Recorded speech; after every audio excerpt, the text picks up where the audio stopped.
Hey Earthlings, this is Intuitive Reads with Miss Jane Says.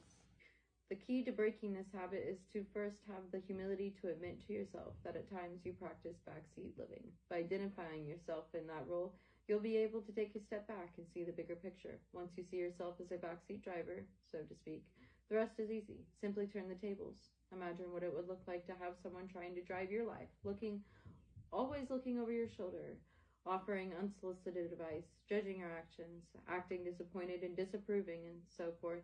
Once you imagine this happening to you, it's pretty easy to see how distasteful it can be. Then you learn to increase your compassion and back off. One of the greatest gifts you can offer someone you love is to let them know, in no uncertain terms, that you love them and approve of them, exactly as they are.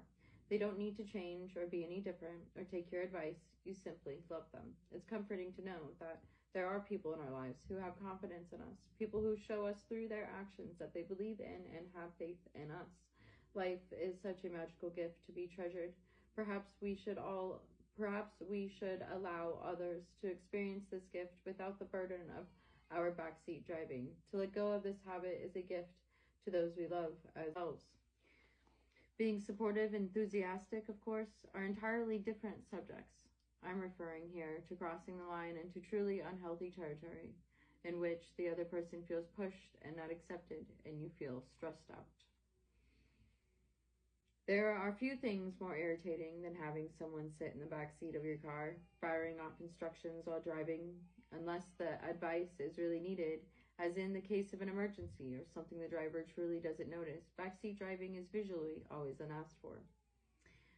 Interestingly enough, the same can be said about what you might call backseat living, meaning someone who is trying to live someone else's life for them, or someone who is living their life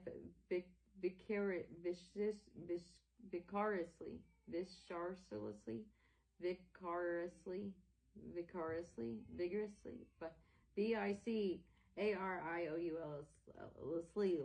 through someone else. The classic example of this dynamic is a parent who always wanted to be a great athlete or musician, but wasn't able to make it happen for themselves.